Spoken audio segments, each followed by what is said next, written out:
জয় গুরু। আজকের আমরা এই ভিডিওতে যে টপিকটার উপর আলোচনা করতে চলেছি সেটি হলো এমন একটা বিষয়, ইষ্টভৃতি সম্বন্ধে। আজকে আমরা এমন কিছু কিছু কথা শুনবো যেগুলি আমাদের জানা, বিশেষ করে ইষ্টভৃতি করার ক্ষেত্রে। ইষ্টভৃতি কি, ইষ্টভৃতি কেনই বা ঠাকুর এই বিধান দিয়েছেন, এগুলি বলতে পারেন, এগুলি সম্বন্ধে জানাটা, কিংবা বলতে পারেন এগুলি কেন জীবনে প্রয়োজন, আজকে আমরা এই আলোচনার ভিতরে তাই এমনই কিছু কথা শুনবো যেগুলি এই ইষ্টভৃতি সম্বন্ধে আমার যে ধারণা, আমার যে ভাবনা, সেগুলি হয়তো আরও পরিষ্কারভাবে বুঝতে হয়তো সাহায্য করতে পারে, যদি শোনার ভিতর দিয়ে পরিপালন করি। তাহলে তো তা একেবারে অনুভূতিতেই ধরা দেবে। তাই সেগুলি কি, আর অন্য কথা বা অন্য কিছু আর না শুনে তাহলে চলেন একেবারেই আমরা আলোচনার মধ্যেই প্রবেশ করি। তবে আলোচনাটি শুরু করার আগে একটি কথাই অনুরোধ করছি, ভিডিওটিতে আপনারা সম্পূর্ণভাবে যুক্ত থাকার চেষ্টা করবেন। আশা করি দিলে আজকের এই যে টপিকটি আপনারা এই আলোচনার মাধ্যমে অতি অবশ্যই শুনতে পারবেন। ইষ্টভৃতি সম্বন্ধে এর আগেও হয়তো আমরা বহু কথাই শুনেছি, তবে পরমপিতার জগৎ, তার কথা বলতে পারেন এমনই, যতই বলা যায় না কেন শেষ আর হয় না। তার কারণ একটা বিষয়েই তিনি এত কথা বলেছেন, হয়তো একটা মানুষের জীবন কেটে যাবে, কিন্তু হয়তো সে সবটুকু না হয়তো নিজে জানতে পারবে, না হয়তো নিজে অনুভবও হয়তো করতে পারবে। সবটুকুটা হয়তো সম্ভব না, যদি এবারে সেক্ষেত্রে ভক্তিতে কেউ যদি করে, ভক্তিতে নিজের চিত্তটাকে একেবারে জড়িয়ে দেয়, তাহলে সেক্ষেত্রে পরমপিতার দয়ায় ঠাকুর বলছেন কারোর ক্ষেত্রে হয়তো জন্মের পর জন্ম লেগে যেতে পারে, আবার কারোর ক্ষেত্রে হয়তো মাত্র কয়েক দিনেই হয়তো সে অনুভব করবে, সে তার জীবনে বুঝতে পারবে যে পরমপিতার দেওয়া বিধান, তিনি যা বলেন তা যে কেন জীবনে জরুরি। তাহলে আলটিমেটলি এখানে এসে কি দাঁড়ালো? দাঁড়ালো হচ্ছিল সেই ভক্তি। তাহলে ইষ্টভৃতি যে আমি করি, ইষ্টভৃতি করার সময় আমার মন কি বলে, ইষ্টভৃতি যখন আমি নিবেদন করি তখন আমার মনটা কি বলে, তখন আমার মন তার কাছে কিছু চায়, নাকি তখন আমার মনটাও শুধু এটাই বলে যে ঠাকুর তুমি দয়া করে এই ইষ্টভৃতি তুমি দয়া করেই গ্রহণ করো, তুমি যখন বলেছ করতে তাই আমি করব, এটা করলে তুমি খুশি হবে তাই আমি করব। আমি কোন ভাবটা নিয়ে করি, প্রথমটা না দ্বিতীয়টা? যদি দ্বিতীয়টা নিয়ে করে থাকি তাহলে তো সেক্ষেত্রে কোনো ভাবনাই নেই। কেন? তার কারণ সেক্ষেত্রে ইষ্টভৃতিটা ইষ্টকে কেন্দ্র করেই হচ্ছে, সেক্ষেত্রে ইষ্টভৃতিটা নিজের স্বার্থকে কেন্দ্র করে নয়।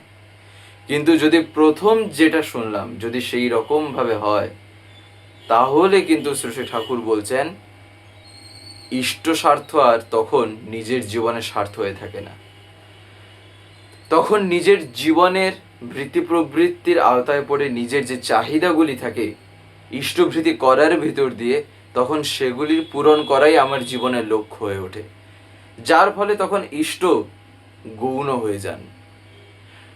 তবে ঠাকুর বলছেন এটা হলো এইরকমভাবে, তাহলে এবারে করাটা কি ঠিক? ঠাকুর বলছেন এটা এইরকমভাবে করাটা মন্দেরও ভালো। মন্দেরও ভালো বলতে অর্থাৎ একেবারে না করার চাইতেও যতটুকু করার ভিতর দিয়ে জীবনটা যদি এগোয়। কিন্তু ঠাকুর বলছেন এইটা যতটা আমি ইষ্টে কেন্দ্রায়িত হয়ে করি, ততটাই কিন্তু এটা আমার জীবনে বলতে পারেন আমার জীবনটাকে আরও এগিয়ে নিয়ে যেতে সাহায্য করে। তার কারণ ইষ্টভৃতিতে দেখবেন ঠাকুর একদিন বলছেন ইষ্টভৃতির ভিতর দিয়ে না আমাদের উপস্থিত বুদ্ধি সাংঘাতিক তেজ হয়। এ কথার অর্থটা কি?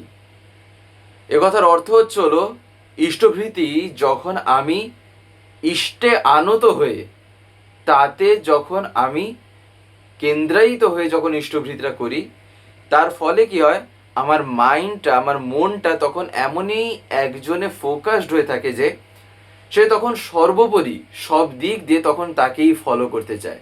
যার ফলে জীবনে যখন আমরা একটু প্রতিকূল পরিস্থিতিতে পড়ি, এমন একটা অবস্থায় পড়ি যেটা আমাদের কাছে আশানুরূপ নয়, ঠাকুর বলছেন সেসব ক্ষেত্রে না নিজের মনোজগৎটা এমনভাবেই সাড়া দিয়ে ওঠে, নিজের বিবেক তখন এমনভাবেই কাজ করে, ঠাকুর বলছেন তখনই বোঝা যায় যে ইষ্টভৃতি যে আমি করছি তার ভিতর দিয়ে কেমনভাবে আমার জীবনে পরিবর্তন আসছে, কেমন তা আমার জীবনে প্রভাব দিচ্ছে, তখনই বোঝা যায় ঠাকুর বলছেন। তার কারণ ইষ্টভৃতি কথার মধ্যেই আছে হলো মঙ্গলের ভৃতি। অর্থাৎ যা করলে আমার জীবনে মঙ্গল হয়, যা করলে আমি সেই মঙ্গল যজ্ঞে নিজেকেও যুক্ত করে তুলতে পারি, তাই হচ্ছিল ইষ্টভৃতি। এই কারণে এই ইষ্টভৃতিও না যখন করতে হয়, করার সময়টাও লক্ষ্য রাখা চাই যে আমি কখন করছি। তার কারণ ইষ্টভৃতি যখন তখন আর যেমন তেমন ভাবে করাটাও না ঠাকুর বলছেন ঠিক নয়। যেমন তেমন ভাবে করাটা ঠিক নয়। তবে আবার অনেকেই দেখবেন এমনও আছেন, ঠাকুর বলছেন সকালবেলা ঘুম থেকে উঠলো, ঘুম থেকে ওঠার পর একটু হাইটাই তোলার পর বিছানা টিছানা ছেড়ে, তারপর দাঁত চাঁত মেজে চা বিস্কুট খেয়ে চান করে, তারপরে জীবজগৎ জীবন কারণ করুণাময় স্বামী, তোমার দয়ায় লোভিছি জনম, সকলই পেয়েছি আমি, আজিয়ে প্রভাতে কর্মারম্ভে। অথচ অলরেডি অনেক কর্মই তার আগে আরম্ভ হয়ে গেছে। তা কি? চা খাওয়া থেকে শুরু করে, মানুষজনদের সাথে কথা বলা থেকে শুরু করে, তারপরে হচ্ছিল স্নান করে আসা, এটা ওটা নানান রকম জিনিস, তারপরে গিয়ে আমার ঠাকুর। অথচ মন্ত্রে বলছি কর্মারম্ভে। কিন্তু ঠাকুর এখানেও বলছেন সেই মন্দের ভালো। তার মানেটা কি? তার মানে হচ্ছিল ঠাকুর তাহলে এখান থেকেই বোঝা যাচ্ছে যে ইষ্টভৃতিটা কেনই যে এত জীবনে জরুরি, কেনই যে তার জীবনে করতে হয়। কিছু না হলেও সে করার ভিতর দিয়ে এই জন্মে না হোক, অন্তত পরের জন্মটাও যদি তার একটুখানি উচ্চে ওঠে, পরের জন্মতেও যদি সে আর একটুখানি উপরে উঠতে পারে, কি না শুধু একটা করা আছে বলে অন্তত, তাই না? তা যেমন ভাবেই হোক না কেন, লেগে থাকাটাও হয়তো কোনো না কোনো কালে তার প্রভাব দেবেই। যেমন রত্নাকর দস্যু, এ কথাটা হয়তো আপনারা অনেকদিন আগেও শুনে থাকতে পারেন, একটা আলোচনায় এটা ছিল। সেখানে শ্রী ঠাকুর বলছেন রত্নাকর দস্যু তার পাপের কলস এমনই ভরে গেছে, এমনই কর্ম করে বসে আছে যে যখন নারদের মাধ্যমে যখন তার বলতে পারেন সে নাম পায়, তখন তার মুখ দিয়ে রাম নামও উচ্চারণ হচ্ছে না। কিন্তু কোনো না কোনো ভাবে তো একটা লেগে থাকতে হবে। তাই সে রাম যেহেতু আর উচ্চারণ হচ্ছে না, তাই সে তখন বলতে শুরু করে মরা, রামকে উল্টে দিয়ে তখন মরা। এবারে রিপিটেটিভ ওয়েতে যখন এটা বলা হচ্ছে, তখন আলটিমেটলি রাম এমনিতেই তখন আসছেন, শব্দের ভিতরে রাম শব্দটা এমনি আসছে, মরা মরা মরা মরা মরা বারবার বলতে বলতে চলে আসছে। যেহেতু এবারে বলেছে, উদ্ধার তো তার হবেই। তার কারণ জীবনে আমি যেমন অবস্থাতেই থাকি না কেন, যেখানে থাকি না কেন, যাই করে থাকি না কেন, জীবনে যদি এতটুকু আমার তার জন্য যদি কিছু করা হয়ে থাকে নিঃস্বার্থ ভাব নিয়ে, আর যদি সেই করাটা যদি একদম পুরো তাতেই নিজেকে আত্মসমর্পণ করে, হয়তো জীবনে এর আগে বহু পাপ করেছি, বহু এমন কর্ম করেছি, অনেক কিছুই হয়তো করেছি, তা সত্ত্বেও ঠাকুর বলছেন যদি অনুতপ্ত হয়ে যদি নিজের জীবনটাকে তাতে যদি ঢেলে দাও, ঠাকুর বলছেন সেক্ষেত্রে তোমার জীবন উদ্ধার হবেই। সেক্ষেত্রে জীব পার পাবেই পাবে, কেউই তাকে আটকাতে পারবে না। তার কারণ তখন তার জীবনের দড়ি তখন ধরে আছেন স্বয়ং পরমপিতা। তখন সেই জীবন রথের চালক তিনি, তখন তার অহং নয়। এই কারণেই এই ইষ্টভৃতিটাও যতটা সম্ভব শ্রী শ্রী ঠাকুর বলছেন কি না, বিধান মাফিক যেমনভাবে ঠাকুর বলেছেন, ঠাকুর বলছেন সেই রকমভাবে যতটা করবে, তোমার করার ভিতরে ফলটাও তুমি ঠিক তেমনই পাবে। তাই যে যেমন নিখুঁতভাবে করে তার কাছে ফলটাও ঠিক তেমনই হয়ে ওঠে। ঠাকুর বলছেন যে আমরা করি এতটুকু, ফল পাই তার চেয়ে এতগুণ বেশি। তা সত্ত্বেও আমাদের মনের লোভই এমন, আমরা চাই আরও যেন বেশি পাই, অথচ করার ক্ষেত্রে কোনো কিছু দেখার নেই। সব সময় চাওয়া আর চাওয়া, সব সময় হচ্ছে হলো নিজেরই একটা ইচ্ছাই চাপিয়ে দেওয়া।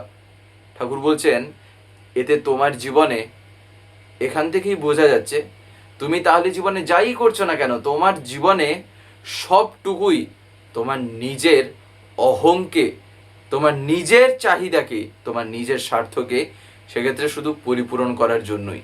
তাই তুমি কাকে কখন রাখবে আর কাকে কখন জীবন থেকে ফেলে দেবে কি কেউই জানে না, কেউই তা বলতে পারবে না। যাদেরকে তুমি রেখেছো তাদের মধ্যে কেউই বলতে পারবে না।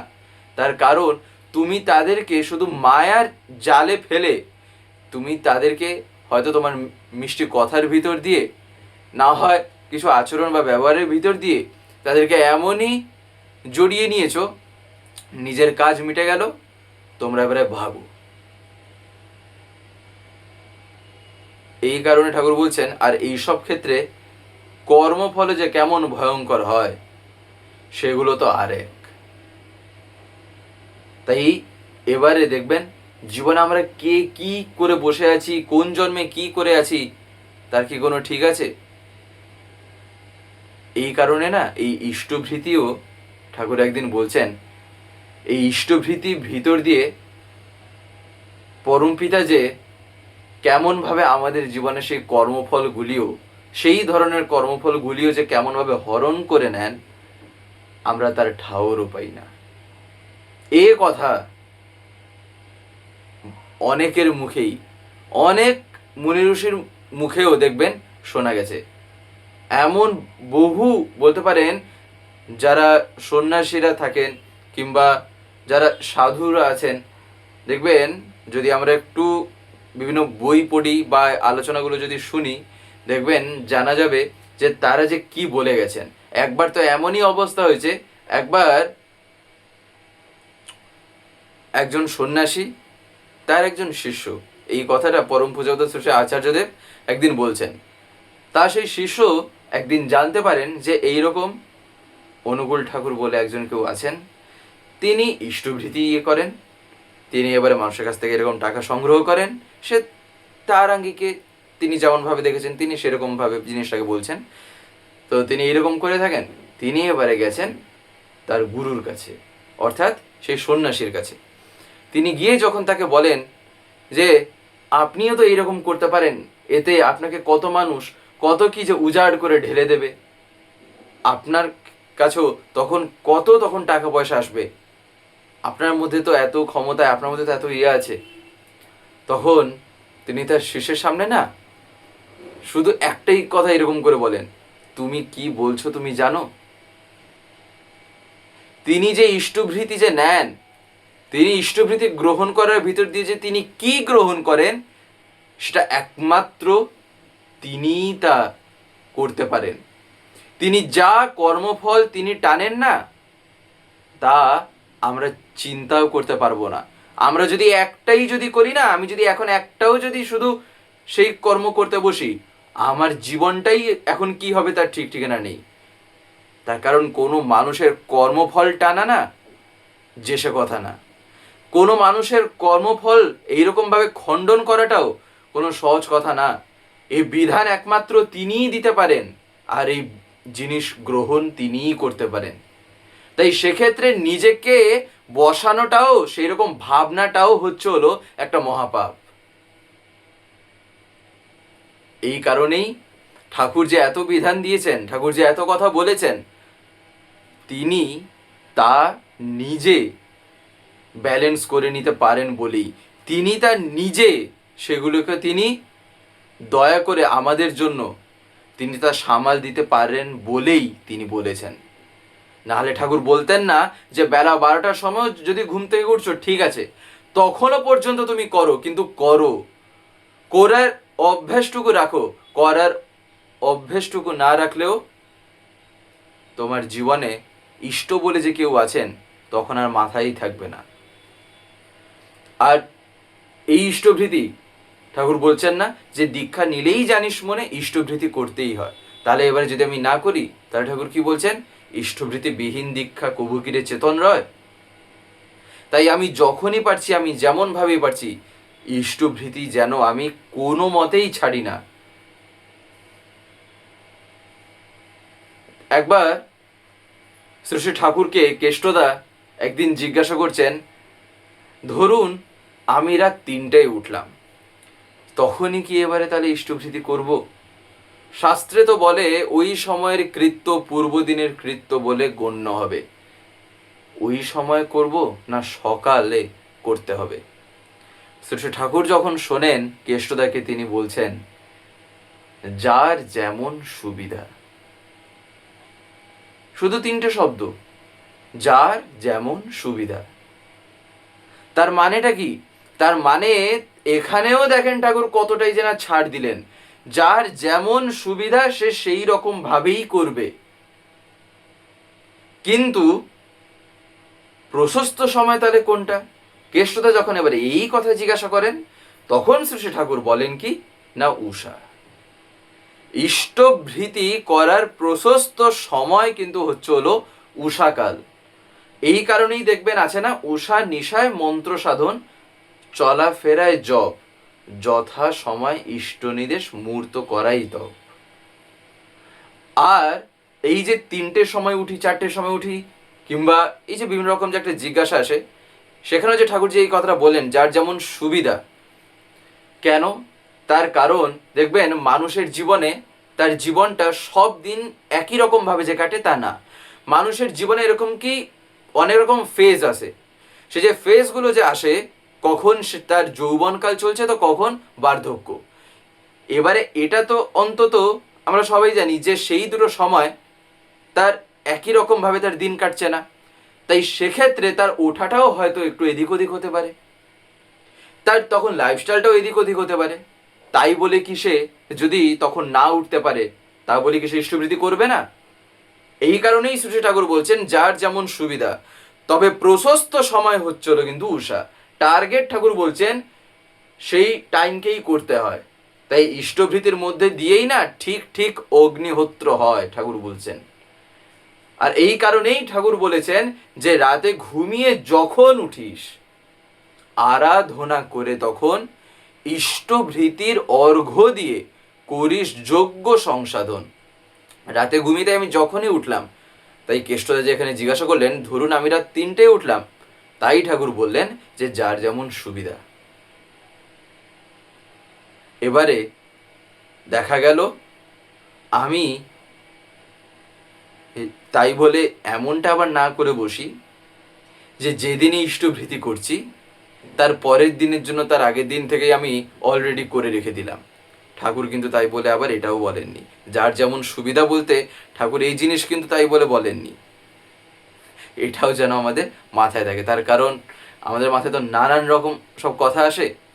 তাই এটাও যদি এবারে অনেকে জিজ্ঞাসা করেন, তাই আগে থেকেই এটা আলোচনায় আমরা শুনে নিলাম। কমেন্ট করার আগে, কমেন্টে জানানোর আগে, তার আগে এখানেই হয়তো জানাটা হয়ে গেল যে সেই রকমভাবে করা যায় কিনা। এই কারণে এই যেই ইষ্টার্ঘ, তা ইষ্টভৃতি হোক বা স্বস্তায়নী হোক বা ইষ্টার্থে সংগ্রহিত যাই কিছু হোক না কেন, তা সংগ্রহে ও ইষ্ট নিবেদনে ঠাকুর বলছেন তুমি যেমনতর ব্যত্যয় ও ব্যতিক্রম দুষ্ট, তোমার জীবন চলনাও ঠাকুর বলছেন অমনতরই এলোমেলো। বিশেষত বিপর্যয় নিরোধী সন্ধিৎসাহ ক্ষমতা বা উন্নতির অগ্রগতি সম্বন্ধীয় চলনাও তেমনই বিক্ষুব্ধ, দক্ষ কুশল অনুগতীয় অমনতর ঝাপসা, আর জীবন ঠাকুর বলছেন পরাক্রম হারা তেমনি। যাই হোক, আজকের এই ভিডিওটা এবার আমি এখানেই শেষ করব। শেষ করার আগে আপনাদের কাছে একটি কথাই বলবো, যদি আজকের এই ভিডিওটি আমাদের ভালো লেগে থাকে তাহলে একটি লাইক করে দেবেন, সবার ভিতর শেয়ার করে দেবেন, কেমন লাগলো নিচে একটি কমেন্টে লিখে জানাবেন। আর যদি চ্যানেলটিকে এখনো সাবস্ক্রাইব করে না থাকেন তাহলে অতি অবশ্যই চ্যানেলটিকে সাবস্ক্রাইব করে পাশে বেল আইকন প্রেস করে অল করে রাখতে একেবারেই ভুলবেন না, আর এরকম বিভিন্ন নতুন এবং ইন্টারেস্টিং ভিডিও সবার আগে পাওয়ার জন্য। জয় গুরু, বন্দে পুরুষোত্তম।